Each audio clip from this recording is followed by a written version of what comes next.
요엘 3장 1절부터 21절까지 다 찾으셨으면 합독하도록 하겠습니다. 보라, 그날 곧 내가 유다와 예루살렘 가운데에서 사로잡힌 자를 돌아오게 할 그때에 내가 만국을 모아 데리고 여호사밧 골짜기에 내려가서 내 백성 곧 내 기업인 이스라엘을 위하여 거기에서 그들을 심문하리니 이는 그들이 이스라엘을 나라들 가운데 흩어버리고 나의 땅을 나누었음이며 또 제비 뽑아 내 백성을 끌어가서 소년을 기생과 바꾸며 소녀를 술과 바꾸어 마셨음이라. 두로와 시돈과 블레셋 사방아, 너희가 나와 무슨 상관이 있느냐? 너희가 내게 보복하겠느냐? 만일 내게 보복하면 너희가 보복하는 것을 내가 신속히 머리에 돌리리니 곧 너희가 내 은과 금을 빼앗고 나의 진귀한 보물을 너희 신전으로 가져갔으며 또 유다 자손과 예루살렘 자손들을 헬라 족속에게 팔아서 그들의 영토에서 멀리 떠나게 하였음이니라. 보라, 내가 그들을 너희가 팔아 이르게 한 곳에서 일으켜 나오게 하고 너희가 행한 것을 너희 머리에 돌려서 너희 자녀를 유다 자손의 손에 팔리니 그들은 다시 먼 나라 수밧 사람에게 팔리라. 여호와께서 말씀하셨느니라. 너희는 모든 민족에게 이렇게 널리 선포할지어다. 너희는 전쟁을 준비하고 용사를 격려하고 병사로 다 가까이 나와서 올라오게 할지어다. 너희는 보습을 쳐서 칼을 만들지어다. 낫을 쳐서 창을 만들지어다. 약한 자도 이르기를 나는 강하다 할지어다. 사면의 민족들아, 너희는 속히 와서 모일지어다. 여호와여, 주의 용사들로 그리로 내려오게 하옵소서. 민족들은 일어나서 여호사밧 골짜기로 올라올지어다. 내가 거기에 앉아서 사면의 민족들을 다 심판하리로다. 너희는 낫을 쓰라. 곡식이 익었도다. 와서 밟을지어다. 포도주 틀이 가득히 차고 포도주 독이 넘치리니 그들이 악이 크미로다. 사람이 많으며 심판의 골짜기에 사람이 많으며 심판의 골짜기에 여호와의 날이 가까우미로다. 해와 달이 캄캄하며 별들이 그 빛을 거두도다. 여호와께서 시온에서 부르짖고 예루살렘에서 목소리를 내리시리니 하늘과 땅이 진동하리로다. 그러나 여호와께서 그의 백성의 피난처 이스라엘 자손의 산성이 되시리로다. 그런즉 너희가 나는 내 성산 시온에 사는 너희 하나님 여호와인 줄 알 것이라. 예루살렘이 거룩하리니 다시는 이방 사람이 그 가운데로 통행하지 못하리로다. 그 날에 산들이 다한 포도주를 떨어뜨릴 것이며 작은 산들이 젖을 흘릴 것이며 유다 모든 시내가 물을 흘릴 것이며 여호와의 성전에서 샘이 흘러나와서 시딤 골짜기에 되리라. 그러나 애굽은 황무지가 되겠고 에돔은 황무한 들이 되리니 이는 그들이 유다 자손에게 포악을 행하여 무지한 피를 이 땅에 흘렸음이니라. 유다는 영원히 있겠고 예루살렘은 대대로 있으리로다. 내가 전에는 그들의 피 흘림 당한 것을 갚아주지 아니하였거니와 이제는 갚아주리니 이는 여호와께서 시온에 거하심이니라. 아멘. 이제는 갚아주리니. 오늘 말씀의 제목입니다. 때가 되었다라는 것입니다. 그전에는 갚아주지 않는 것처럼 하나님이 내버려 두신 것처럼 보였더라도 이제는 갚아주신다. 이 자연재해는 이 전조현상이라는 게 있죠. 이 갑작스런 새떼나 뭐 쥐떼 그런 것들이 막 출몰하고 보이지 않던 현상들이 자연계에 나타나기 시작하고 그러면 곧 뭐 지진이 일어난다, 뭐 해일이 일어난다, 쓰나미가 올 것이다, 뭐 이런 이야기들이 많이 있습니다. 하늘이 막 보랏빛처럼 변하고 수증기가 많아지고 그러면 허리케인이 올 것이다. 그런 뭐 현상들을 볼 수가 있습니다. 이를 빨리 파악해서 대비하는 것이 살 수 있는 방법입니다. 그렇죠? 그런 걸 알면서도 대비하지 않은 사람들은 만약에 그런 자연재해가 일어나면 다 속수무책 다 하게 돼 있습니다. 별것 아니라 생각해가지고 마음 놓고 있다가 그냥 그 생각 이상으로 피해를 당해서 목숨까지도 앗아가는 일들도 참 많습니다. 지금 이스라엘 백성들에게는 하나님의 심판에 앞서서 무슨 현상이 일어났습니까? 메뚜기 떼가 막 수없이 몰려왔습니다. 그전엔 보지도 못했던 메뚜기 떼가 온 마을을 출애굽 당시에는 있었죠. 그지만 이렇게 살다가 메뚜기 떼를 본 거는 그 사람들에게 있어서는 처음일 겁니다. 온 마을을 뒤덮고 그냥 막 있는 거 없는 거 뭐 먹을 것도 다 갉아먹고 일상생활이 안 될 정도로 메뚜기 떼들이 막 뒤덮였어요. 그러면 이런 것들을 볼 때 참 이상하다. 이런 현상들이 왜 일어나는가? 그죠? 이 전조 현상으로 볼 수 있다는 것입니다.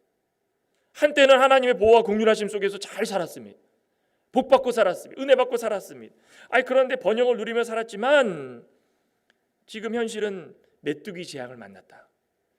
그러면 왜 메뚜기 재앙을 만나가지고 온 나라와 백성들이 황폐케 되고 먹고 살 일이 갑갑해지고 왜 이런 일이 벌어졌을까? 상상할 수 없는 재난이 왜 일어났을까? 생각할 수 있게 되는 거 아니겠습니까? 그럼 준비해야 되는 겁니다. 더 큰 재앙이 오지 않을까?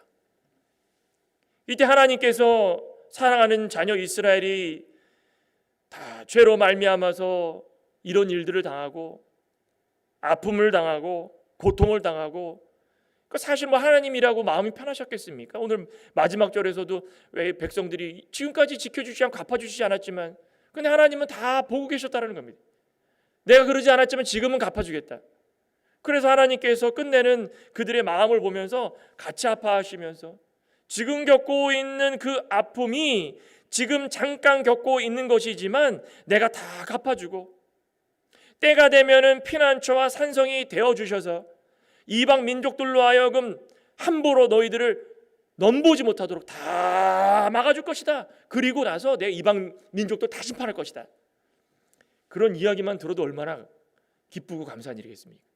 그러니 이런 일들이 일어나면은 요엘 선지자 물론 그렇지만은 당시에 있었던 아모스 이사야 쭉쭉쭉 엘리야 쭉 이렇게 선지자들이 그 전 시대부터 시작해가지고 시대의 흐름에 따라가지고 그때마다 계속 나오지 않습니까? 그러면은 그 이야기를 말씀을 전해 들었을 때에 자연적인 현상과 함께 그 말씀을 들으면 이때구나. 우리가 깨어서 기도할 때구나. 우리가 이대로 살아가는 안 되겠구나. 하나님께서 우리에게 주셨던 그 긍휼과 자비하심이 이제는 사라져가고 있구나. 그러면 이제는 정신을 차려야 되겠다. 알아야 된다는 것입니다. 그러니까 특별히 요엘 선지자 같은 경우에는 그거 선포하고 있다는 것입니다. 사랑하는 자녀들에게 하늘의 신령한 복과 땅의 기름진 것으로 채워주신다 그랬는데 그거 받아 누리려면 준비가 되어 있어야 되지 않겠습니까? 하나님 베풀어 주시는 그 은혜의 모든 물질들이나 또 건강도 마찬가지고 지금 그거 말씀하고 계시는 것입니다. 준비하라. 그러면서 결론적으로는 3장에서 이제는 다 때가 되었다. 자, 내가 너희에게 이 요엘 선지자의 입을 통해서 전한 말씀대로 되는지 안 되는지 지켜보라는 것입니다. 오늘 구체적으로 어떻게 갚아주신다 그랬습니까? 이제는 갚아주리라 했는데 첫째는 행한 대로 그대로 갚아주시는 것입니다. 행한 대로 갚아주신다. 만국을 어디로 모이라 그랬습니까? 여호사밧 골짜기에 모이라. 그게 다 모여가지고 거기서 심판하신답니다. 볼까요? 1절 보라 그날 이 때가 됐다라는 것입니다. 보라 지금까지 일어났던 일단 메뚜기 재앙부터 시작해가지고 너희 주위에 일어났던 그런 모든 자연적인 변화 현상들을 다 보고 요엘 선지자의 말씀을 듣고 보아라. 그날 이제 때가 되었을 때 곧 내가 유다와 예루살렘 가운데에서 사로잡힌 자를 돌아오게 하고 귀환이죠 귀환. 그때 내가 만국을 모아 데리고 여호사밧 골짜기에 모아 내려가서 내 백성 곧 내 기업인 이스라엘을 위하여 거기에서 그들을 심문하리니 이는 그들이 이스라엘을 나라들 가운데 흩어버리고 나의 땅을 나누었음이며 또 제비 뽑아 내 백성을 끌어가서 소년을 기생과 바꾸며 소녀를 술과 바꾸어 마셨음이니라. 얼마나 못됐습니까? 이스라엘 백성은 그때마다 계속 이런 일들이 일어났으니까 애굽에 이집트에 있었을 때도 이런 일이 일어나서 하나님이 애굽을 심판하시고 끄집어내시고 또 사사 시대 때도 하나님이 그들의 모든 것을 아시고 사사를 세워서 끄집어내시고 또 왕정 시대에도 그때마다 말을 안 들었으니 아수르를 보내고 바벨론을 보내고 또 페르시아를 보내고 또 끄집어내시고 70년 거기서 포로 생활을 다 끄집어내시고 신약 시대에도 이 로마의 집권하에 이들이 고통당하니까 예수 그리스도를 보내가지고 또 끄집어내시고 그때마다 이런 일들을 벌여주셨다는 것입니다. 감사한 일 아니겠습니까?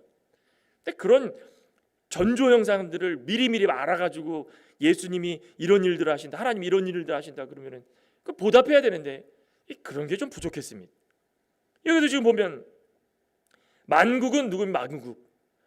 만국은 이스라엘 백성들을 핍박했던 이방 민족들을 말하는 것입니다. 만국들을 다 여호사밧 골짜기로 모아라. 그 여호사밧 골짜기는 아마도 지금 정확하게 어디인지는 지형적으로 설명은 안 됩니다. 그런데 이 글의 이 말씀의 배경은 역대하 20장인 것 같습니다. 그래서 살펴보면 그 일치가 되는 부분들이 있는데, 거기 보면 남유다 4대 왕이었던 여호사밧, 그 여호사밧이 등장합니다. 여호사밧이 암몬, 또 모압, 에돔, 그 이방 나라들, 그 연합군이 몰려와 가지고 싸움을 걸었을 때 얼마나 고통받았겠습니까? 여호사밧이 그 고통당할 때에 하나님이 내버려 두지 아니하시고 싸워서 승리할 수 있도록 해주셨던 곳이 바로 여호사밧 골짜기가 아니었는가? 그래서 상징적으로 여호사밧 골짜기다라고 한다라는 이야기가 있습니다. 그러니까 정확한 거는 잘 모르겠습니다. 정확한 건 어디 가면 됩니까? 하늘나라 가서 물어보면 되죠, 그죠? 유엘 선지자한테 물어보면 이게 어디가 정확한 지형입니까? 근데 여호사밧 골짜기라고 했으니까 하나님께서 역사적인 승리를 거두었던 장소를 상징적으로 보여주는 것 같습니다. 그럼 뭐 그렇다 치더라도 일단 이방 나라들을 다 모아라. 다 하나님 백성들을 억압했던 자들 다 끌어와라. 다 이방 나라들, 이제 하나님의 백성들을 괴롭혀가지고 너희들이 떵떵거리면서 두 다리 뻗고 잤지? 이제는 너희들은 다 와라. 와봐라. 그 왠지 궁금해할 거 아니겠습니까? 왜 뭐 또 갑니다. 아무것도 모르는. 이 사람들이 뭐 하나님을 알겠습니까? 하나님께서 그들이 행한 그 일들을 심판하시고 다 멸하시려고 부르신 것입니다. 이방 나라들이 무슨 일을 했습니까? 뭐 했습니까 지금? 하나님의 사랑하는 이스라엘 백성들을 이방 민족들 가운데 흩어버리셨습니다. 북이스라엘 흩어졌죠? 그죠? 남유다 흩어졌죠? 남유다는 바벨론으로 가가지고 70년 생활하면서 제사하는 법도 까먹고 안식일 지키는 것도 까먹고 11조 하는 것도 까먹고 제사장들이 자기가 제사 직분을 갖고 있는지도 잊어버리고 일부 사람들은 그렇게까지도 했다라는 것입니다. 아예 그냥 북이스라엘은 흩어져 버렸고요. 그런 가운데의 원인이 누굽니까? 하나님께서 이방 민족들에게 그 원인을 돌리시는 것입니다. 또 어떻게 했습니까? 제비 뽑아가지고 야 오늘 저 이스라엘 저 유대인 저 이스라엘 히브리인 저 우리나라로 잡혀왔는데 소년 한 명 잡아와봐라. 그래가지고 기생하고 바꿉니다. 저 소녀 여자애 잡아와봐라. 그 술과 바꿉니다. 돈 대신. 얼마나 하찮게 여긴 겁니까? 하나님의 사랑하는 백성들을 이렇게 하찮게 여기면서 향락의 도구로 멸시하고 천대했던 그런 이방 민족들이라는 것입니다. 그리고 4절 한번 볼까요? 두로와 시돈과 블레셋 사방아 너희가 나와 무슨 상관이 있느냐? 너희가 내게 보복하겠느냐? 만일 내게 보복하면 너희가 보복하는 것을 내가 신속히 너희 머리에 돌리리니 곧 너희가 내가 내 은과 금을 빼앗고 나의 진귀한 보물을 너희 신전으로 가져갔으며 또 유다 자손과 예루살렘 자손들을 헬라 족속에게 팔아서 그들의 영토에서 멀리 떠나게 하였다. 또 무슨 일까지 저질렀습니까? 원수들, 이 두로와 시돈 다 블레셋 원수들입니다. 이방 민족들입니다. 이스라엘 원수들. 뭐 했습니까? 성전의 은금을 가져다가 팔아버렸습니다. 다 팔아버렸습니다. 자기네 신전에 쓸 수 있는 것들을 사버리고 우상을 섬기도록 꾸며버리고 유다 백성들의 어디로 팔아넘겼습니까? 헬라 족속. 이 헬라는 유럽 그리스가 아니라 그 소아시아에 있는데 북서쪽에 아마 있을 거예요. 그쪽에 헬라라고 지역이 있었습니다. 그 이방 민족 헬라를 다 팔아버린 겁니다. 그러니 은근 빼앗아 갔죠. 미래 세대의 소녀들 잡아다가 기생 또 술 자기네 좋을 대로 먹고 마시고 팔아고 써버리고 이들만 그랬겠습니까? 돈이 안 되는 사람들은 다 노동시키고 밥도 제대로 안 주고 하나님의 사랑하는 백성들을 이렇게 핍박했다라는 것입니다. 그랬더니 하나님께서 뭐라고 하셨습니까? 보라 7절에 내가 그들을 너희가 팔아 이르게 한 곳에서 일으켜 나오게 하고 너희가 행한 것을 너희 머리에 돌려서 너희 자녀를 유다 자손의 손에 팔리니 그들은 다시 먼 나라 스바 사람에게 팔리라 여호와께서 말씀하셨느니라. 이방 나라가 하나님께서 그들을 뽑아다가 도구로 사용하시 도구로 징계의 도구로 사용하시면서 그들에게 잠깐 이스라엘 백성들을 좀 혼내라고 채찍과 같이 혼내라고 맡겨놓으신 건데 나중에 봤더니 이 사람들이 하나님의 그런 것도 알지 못하고 자신들이 대단해서 그런 줄 알고 하나님의 위에 서가지고 성전도 파괴하고 성전의 금은도 빼앗고 하나님의 사랑하는 백성들을 괴롭히고, 그러니까 하나님께서 이 지금 만약에라도 요 내용이 없었으면은 하나님의 구원의 역사의 스토리가 결말이 있었을까요? 애매하게 끝나는 겁니다. 아니 하나님께서 사랑하는 백성들 이방 민족에게 팔아넘기고 그게 끝입니까? 하나님 그러면 왜 하나님이 우리 사랑한다고 했습니까? 근데 그게 아니라 스토리가 이제 결말로 이어가다가 하나님이 이제는 마지막을 달리면서 하나님께서 보여주시는 것이 바로 내가 하려는 이야기다 이겁니다. 이방 민족도 다 이제 고스란히 갚아줄 것이다. 이게 뭐 눈에는 눈 이에는 이 그런 게 아닙니다. 아니 너희들이 한 거 그대로 돌려주겠다 그래서 그대로 갚아주는 그게 아니라 하나님께서 살아계심과 하나님의 역사심이 하나님의 사랑하는 자녀들에게 얼만큼 이루어지고 있는가, 보여줄 수 있는가, 또 결말적으로 그들에게 이루어져서 그들이 어떻게 변화될 수 있는가를 이방 민족들에게 보여주기 위함인 것입니다. 그 이방 민족들이 그거 보면서 깜짝 놀랄 거 아니겠습니까?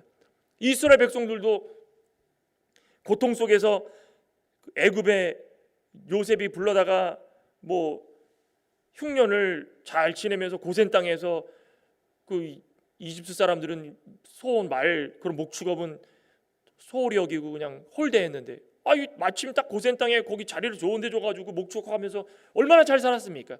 그런데 그 전에 하나님 뭐라 그랬습니까? 430년을 애굽에서 고생할 것이다, 고통당할 것이다. 근데 430년이 지나면 내가 너희들을 건져낼 것이다.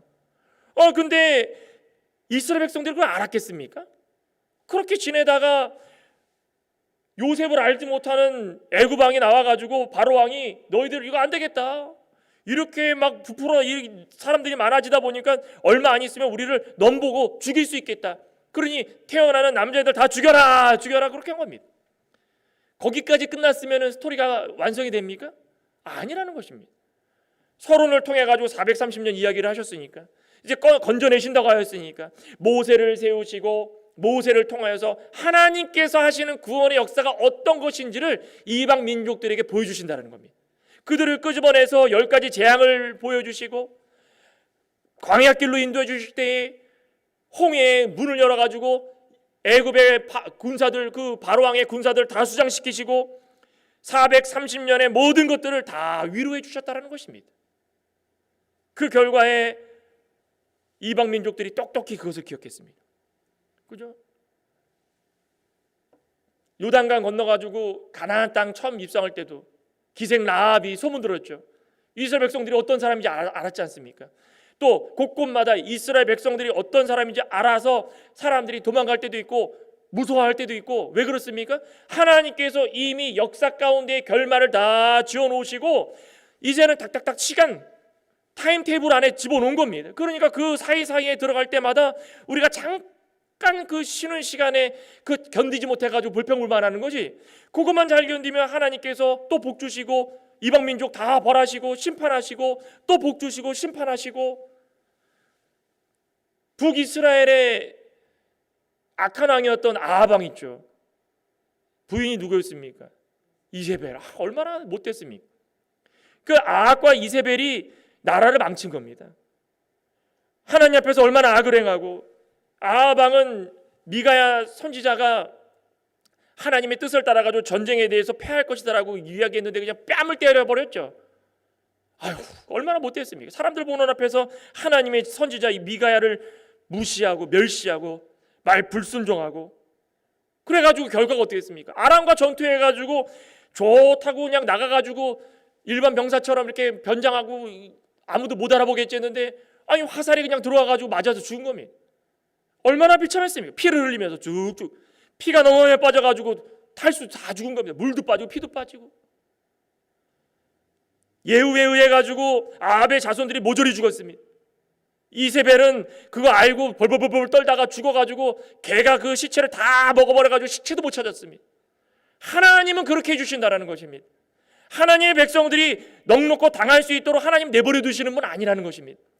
하나님은 미리미리 다 계획해 놓으시고 하나님의 말씀에 순종치 않는 자들, 하나님의 사랑하는 백성들을 넘보는 자들 다 심판하십니다. 신약 시대에도 마찬가지죠. 지금에 이르기까지 하나님께서 하나님을 믿을 수 있도록 다 픽업해 주셔가지고 내 사랑하는 아들아, 내 사랑하는 딸아, 아니 하나님 저 사랑한다고 하시면서 왜 이렇게 고통스럽게 살도록 내버려 두십니까? 그 타임을 이겨내지 못한 거예요. 하나님이 저에게 의지 주시고 능력 주신 것은요, 다른 하나님의 은혜 주시고 복 주실 때는 하나님이 다 책임져 주시지만 그 잠깐 하나님을 우리가 하나님께 버림당한 것처럼 느껴지는 그 쉬는 시간에 우리의 의지와 능력을 쓰라고 주신 것입니다. 근데 우리는 어떻게 합니까? 그때는 그냥 불평불만 하고 하나님 은혜 주시고 복 주실 때 더 달라고, 하나님이 계시면 이렇게 살지 않게 해달라고, 그러니 그 의지와 능력을 딴 데 쓰는 겁니다. 그 요엘 선지자가 그거 이야기한 겁니다. 하나님을 믿고 예수 그리스도로 말미암아 구원받은 성도들은 시시때때로 핍박받고 말씀을 거스르는 악한 마귀의 계계에 넘어갈 수밖에 없다는 것입니다. 그 이겨내야 돼. 마침내 하나님께서 여호사밧 골짜기로 다 대적들을 부르셔가지고 거기에서 신문하고 행한 대로 다 갚아주십니다. 우리 마침내 예수님께서 이 세상에 오시면은 이 세상 가운데에 하나님께서 다 심판하시는데, 하나님 말씀 어기고 이 세상 가운데서 믿는 자들을 핍박했던 자들 다 심판하십니다. 행한 대로 갚아주시면서 흩어버리실 그날을 기대해 주시기 바랍니다. 지금은 우리는 마지막 때의 승리를 소망하며 살 수밖에 없는 세대인 것 같습니다. 두 번째는 무엇입니까? 최선이 최악이 되게 하실 거다. 이방 민족들을 향하여서 하나님께서 선포하신 말씀입니다. 하나님은 이방 나라들을 치시고 전쟁을 준비하시고자 모든 것들을 다 계획하시고 계셨습니다. 그래 그들에게 알게 할 수 있는 것은 무엇입니까? 아니 그들이 한번 어떻게 하는지 한번 바라보는 겁니다. 아니 그들이 한번 뭐 최선을 다해서 한번 너희들이 해봐라. 해볼 대로 한번 해봐라. 해보고 나서 너희들이 어떻게 되는지를 결과를 한번 보자. 얼마나 우습겠습니까? 하늘에서 그냥 내려다보면은 우리 지상에 있는 사람들 다 개미 같고, 그냥 뭐 작은 개미들이 그냥 바글바글 그냥 돌아다니는 것 같고, 개미들 한번 보십시오. 먹을 거 찾아가지고 얼마나 열심히 돌아다닙니까? 그냥 자기 몸뚱아리 많은 거 끌고 가면서 그냥 열심히 삽니다. 하나님 보시기에 다 그렇게 모습 보이지 않겠습니까? 그런데 하나님을 대적하려고 너희들이 얼마큼 하는지 보자. 그게 얼마나 우습겠습니까? 9절 한번 볼까요? 너희는 모든 민족에게 이렇게 널리 선포할지어다. 너희는 전쟁을 준비하고 용사를 격려하고 병사로 더 다 가까이 나와서 올라오게 할지어다. 너희는 보습을 쳐서 칼을 만들지어다. 낫을 쳐서 창을 만들지어다. 약한 자도 이르기를 나는 강하다 할지어다. 사면의 민족들아 너희는 속히 와서 모일지어다. 여호와여 주의 용사들로 그리로 내려오게 하옵소서. 이 보습 농기구 아니겠습니까? 철로 된 거 농기구. 농부가 농사일을 할 때 쓰는 농기구. 이거는 평화로움을 상징하는 것입니다. 평화. 또 칼은 무엇입니까? 휘두르는 거죠. 전쟁을 상징하는 겁니다.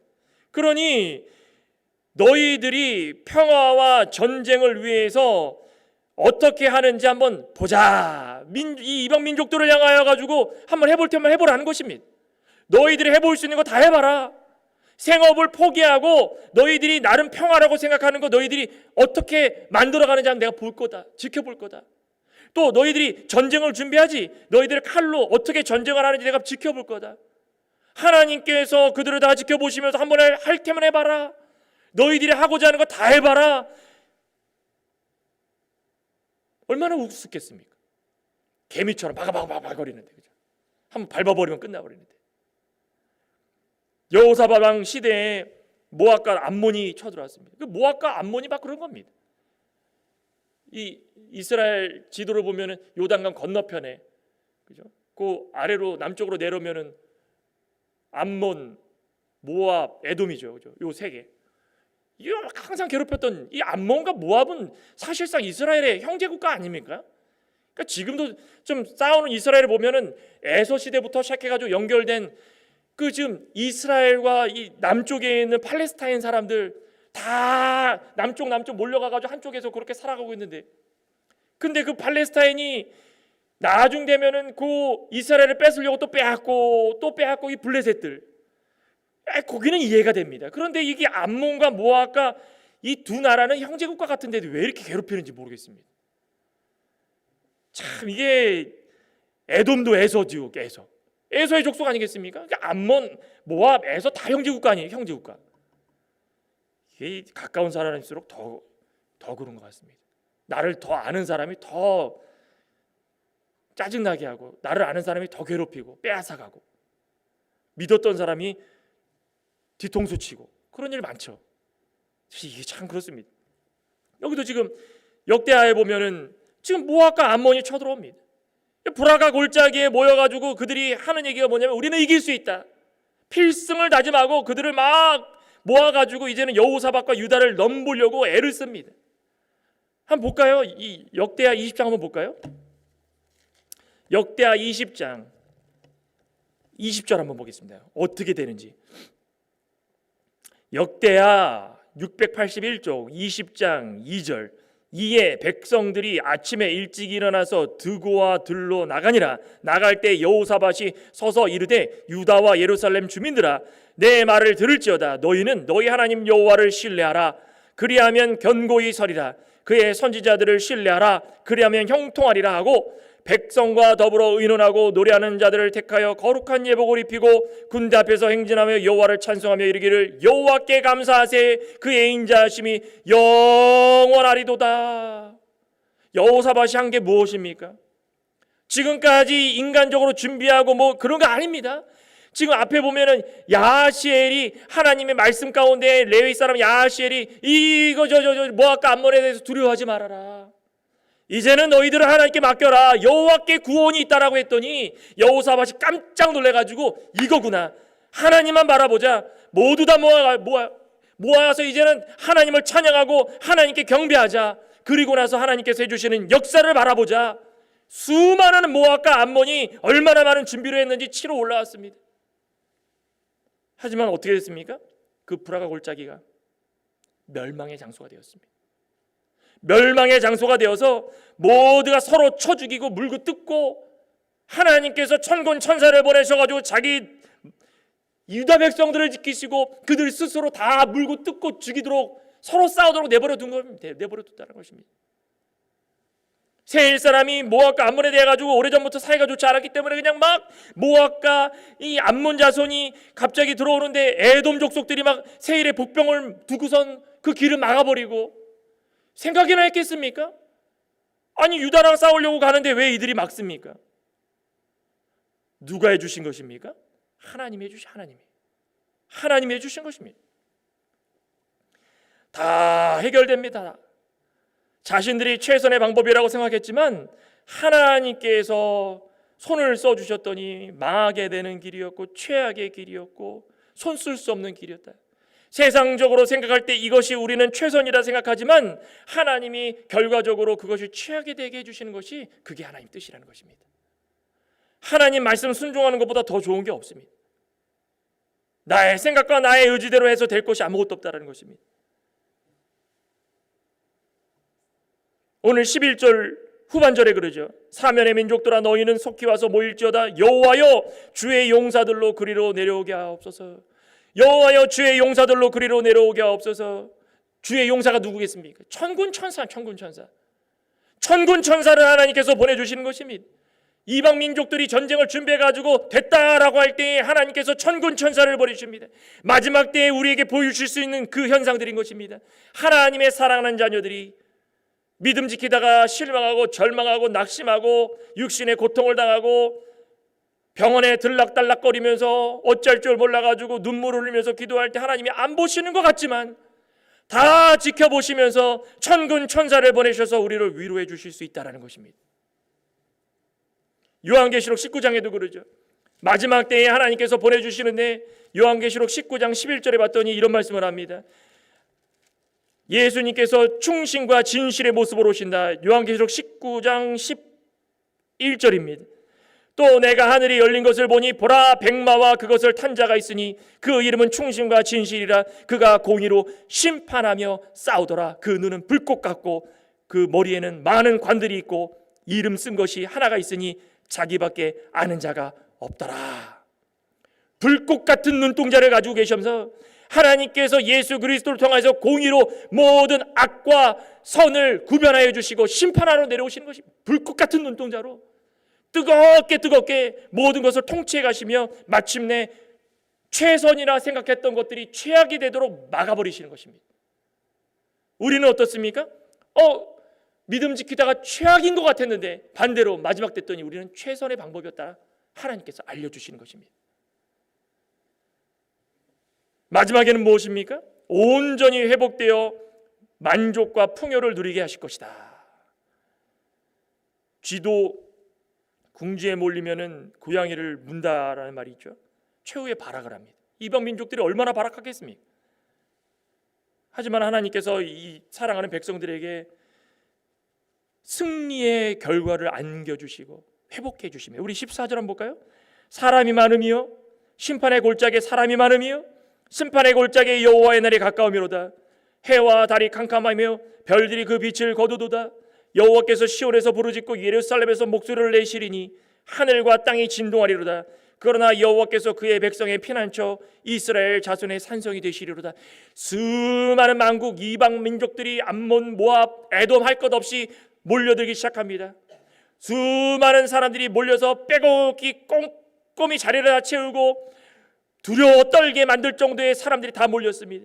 그 골짜기에 몰렸는데 그 골짜기가 사람이 많은데 결국은 심판의 골짜기가 될 것이고, 그 골짜기에서 죽어가는 사람들을 보면서 마침내 여호와의 날이 가까움을 깨닫게 될 것이라는 것입니다.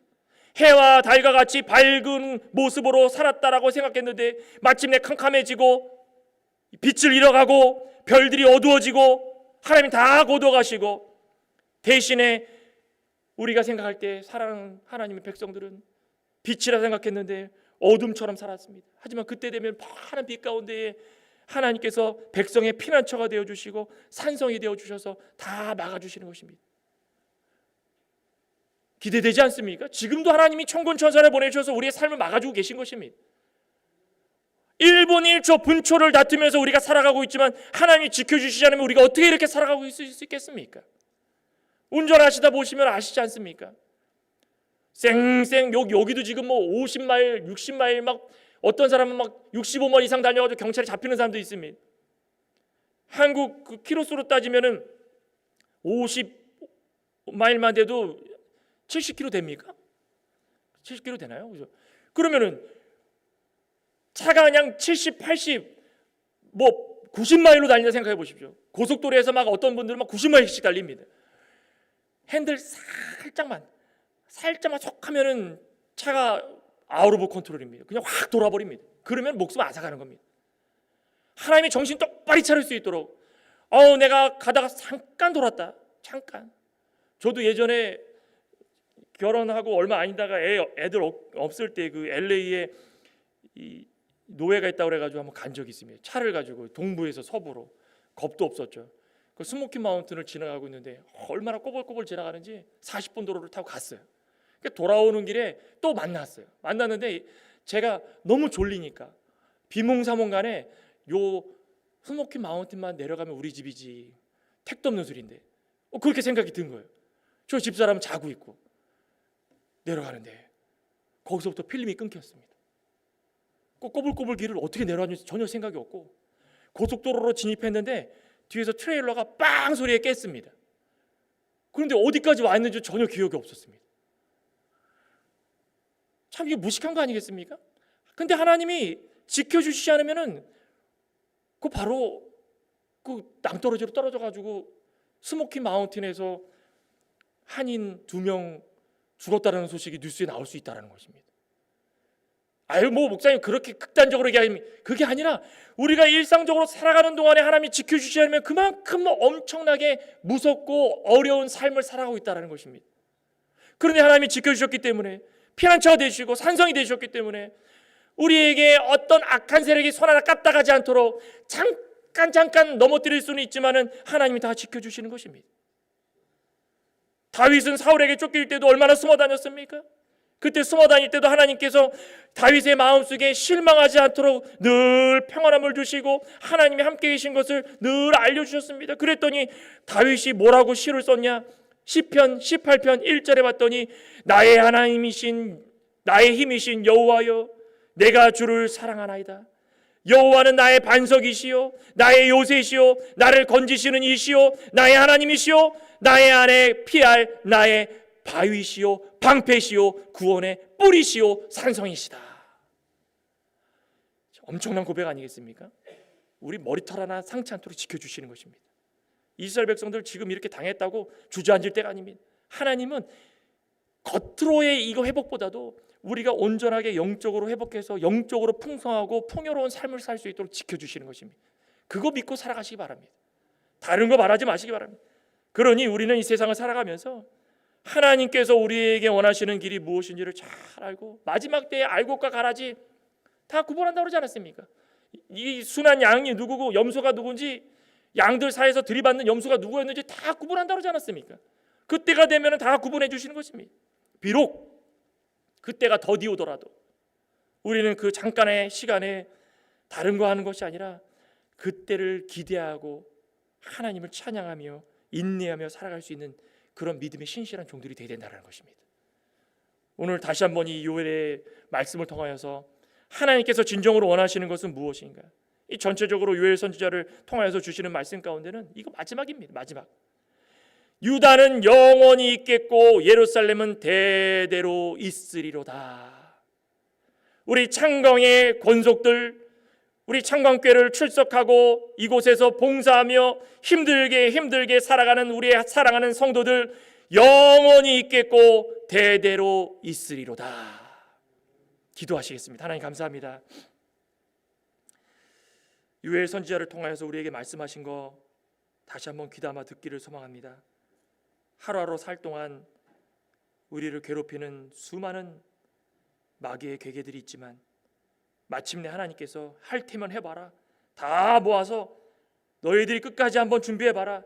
그때가 되어서 그 마귀의 모든 괴계들이 최선인 줄 알고 준비했지만 하나님은 최악이 되게 해주시고 반대로 우리 사랑하는 백성들은 최악인 줄 알았지만 하나님께서 갚아주셔서 회복되고 대대로 있게 만들어 주신다고 했사오니 아버지 하나님 저희들이 기쁨의 소식을 늘 간직하며 그 마지막 때를 바라보고 힘있게 살 수 있는 귀하고 복된 성도 되게 주시옵소서. 예수님의 이름으로 감사하며 기도드리옵나이다. 아멘.